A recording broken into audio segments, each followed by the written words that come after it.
धूतपापेश्वर, ज्याच्या नावातच भक्तांना पापशालनाची आश्वासकता मिळते, असं कोकणातील नव्हे तर राजापूरकरांचं नव्हे तर दूरदूरच्या भाविकांचं ग्रामदैवत.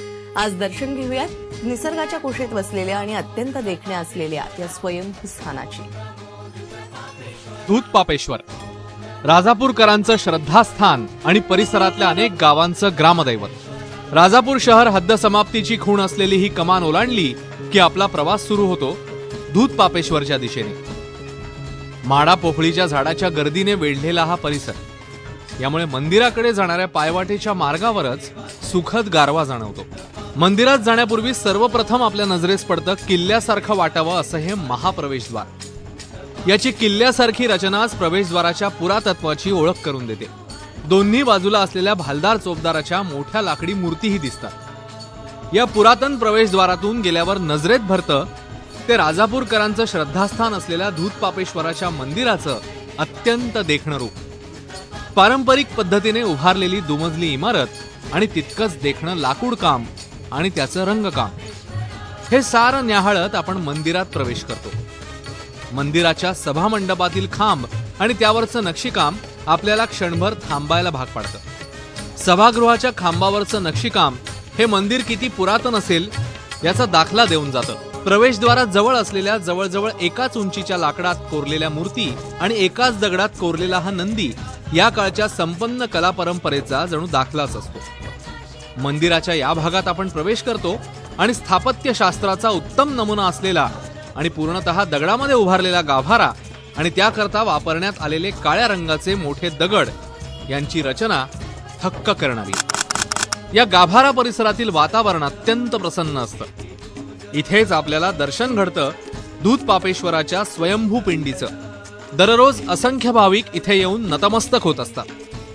धूतपापेश्वराची ही स्वयंभू पिंडी इथे कशी सापडली याची एक कथा सांगितली जाते. पूर्वीचे संपूर्ण जंगल होतं, वस्ती इथे जवळ नव्हती.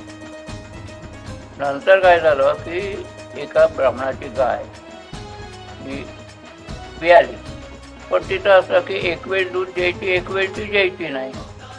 असं कधी घडत नाही. म्हणून त्याचा जो मालक होता त्या मालकाला शंका अशी आली की त्याचा जो जागडी आहे म्हणजे गुराखी, तो कदाचित तिथं एक वेळचं दूध काढून पीत असावा अशी त्याला शंका आहे. नंतर त्यानं त्याला त्रास द्यायला सुरुवात केली. नंतर तो सुद्धा रागानं एक दिवस त्यानं लक्ष ठेवलं की बा ही गाय जाते कुठे, काय करते. त्यावेळी असं त्याच्या निदर्शनात आलं की हे जे असलं शिवलिंग आहे त्या शिवलिंगावरती दुग्धाभिषेक करते. त्यानंतर त्याचा राग अनावर झालेला होता. त्यामुळे त्यानं काय केलं की त्याच्यावर आपल्या शस्त्राचा प्रहार केला. त्याच्यामुळे त्या लिंगाचा जो वरचा भाग आहे हा मलकापूर जवळ धोपेश्वर म्हणून गाव आहे तिथे उडालेला आहे. धूतपापेश्वराच्या या स्वयंभू पिंडीच्या मागे पार्वतीची मूर्ती आहे. मंदिरात पहाटे 5 वाजल्यापासून विविध पूजा आरत्यांना प्रारंभ होतो. विविध प्रहरी होणाऱ्या पूजा आरत्या, महानैवेद्य आणि रात्री मांडली जाणारी महापूजा ही तर धूतपापेश्वराची एक वेगळी ओळख. या मंदिरात असलेले धूतपापेश्वराचे मुखवटे या पूजेत मांडले जातात. रात्रीच्या वेळी ही पूजा मांडल्यानंतर धूतपापेश्वर आणि पार्वती यांच्यामध्ये सारीपाट आणि सोंगट्या मांडल्या जातात आणि मग गाभाऱ्याचा देव्हारा बंद केला जातो. सकाळी हा सारीपाट आणि सोंगट्या हललेल्या असतात असं इथली पुजारी मंडळी सांगतात. शंकर पार्वती इथे सारीपाट खेळतात अशी इथल्या भाविकांची वर्षानुवर्ष श्रद्धा आहे. सारीपाट म्हणजे असा की जे शिवपार्वतीचे सोंगट्याचा खेळ खेळत होते, म्हणजे सारे हे जे खेळत होते तो खेळ मांडलेला असतो. आणि त्या सकाळी जर बघितलं तर सोंगट्याच्या आजूबाजूला इकडे तिकडे पडलेल्या पण असतात. म्हणजे आजही तसा दृष्टांत केव्हा केव्हा घडतो, नेहमीच घडतो असं नाही, पण केव्हा ना केव्हा सर्वसाधारणपणे सोमवार, गुरुवार असे जे काही ठराविक दिवस आहेत, एकादशी, पौर्णिमा, अमावास्या अशा दिवशी मात्र तो सारेपाट जो मांडलेला असतो तो विस्कटलेला असतो. म्हणजे सरळ ज्या पद्धतीने सोंगट्या मांडलेल्या असतात त्या पद्धतीने असत नाही, इकडे तिकडे आजूबाजूला पडलेले असतात. हे मंदिर किती पुरातन आहे याचे दाखले या मंदिरात असलेल्या आणि या गाभाऱ्यात नियमित मांडल्या जाणाऱ्या समईवर कोरलेल्या इसवी सन पूर्वीच्या तारखावरून स्पष्ट होतं. मंदिराच्या अवघ्या 10 फुटावरच कोटी तीर्थ आहे. वर्षाचे 12 महिने या कोटी तीर्थात पाणी असतं. कोकणात पडलेल्या पहिल्या पावसातच या कोटी तीर्थाचं सौंदर्य आणखी खुलू लागतं। उंचावरून खाली कोसळणारा धबधबा इथलं मुख्य आकर्षण असतं। दूधपापेश्वर मंदिराच्या अगदी मागील बाजूला काळ्या दगडात कोरलेलं कामेश्वराचं मंदिर आहे। हे मंदिर दूधपापेश्वर मंदिराच्या बरोबर मागच्या बाजूला असून त्याचं नाव कामेश्वर मंदिर किंवा राखणदेव मंदिर असं संबोधलं जातं। या मंदिराच्या बाबतीत भाविकांची अशी श्रद्धा आहे की त्यांचे गुरु आजारी पडले किंवा गाय किंवा दुभती जनावरं दूध देण्याची बंद झाली तर त्या संदर्भात गावकरी आणि शेतकरी तशा या देवाला नवस करतात आणि तो नवस पावन होऊन ताबडतोब ती गुरं किंवा दुभती जनावरं दूध द्यायला सुरुवात होतात आणि आजारी जनावरं खडखडीत बरी होतात, अशी या मंदिराची आख्यायिका वर्षानुवर्षाची आहे। दूधपापेश्वराचा संपूर्ण परिसर हा मोठमोठ्या झाडांनी वेढलेला आहे। यामुळे उन्हाळ्यातही या संपूर्ण परिसरात एक सुखद असा गारवा असतो। या परिसरात लागून असलेलं एक झाड येणाऱ्या भाविकांचं लक्ष वेधून घेतं। हे झाड म्हणजे कैलास चाफ्याचं झाड। कैलास चाफ्याची उग्र वासाची ही फुलं दूधपापेश्वराला अर्पण केली जातात।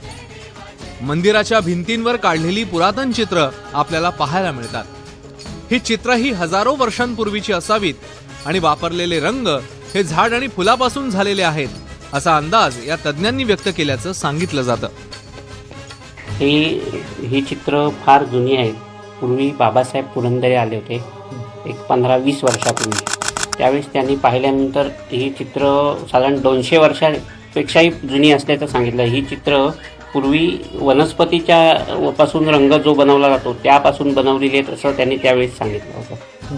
तसंच याच्या आतील दरबार आहे, दरबारातला जो खांब आहे लाकडी खांब कलाकुसर केलेला तो त्याच्यात हेमाडपंथी तसंच मुस्लिम संस्कृतीचं हे असलेलं प्रतीक तसंच देवगिरी जे आहे त्यातलं अशी जुन्या काळातली त्याची शिल्प आहेत असं त्यांनी त्यावेळेस सांगितलं बाबासाहेब पुरंदरे यांनी। महाशिवरात्रीच्या जत्रेप्रमाणेच रामनवमी, श्रावणी सोमवार, दसरा असे विविध उत्सव या मंदिरात धोपेश्वर आणि राजापूरकर भाविक मोठ्या जल्लोषात साजरे करतात।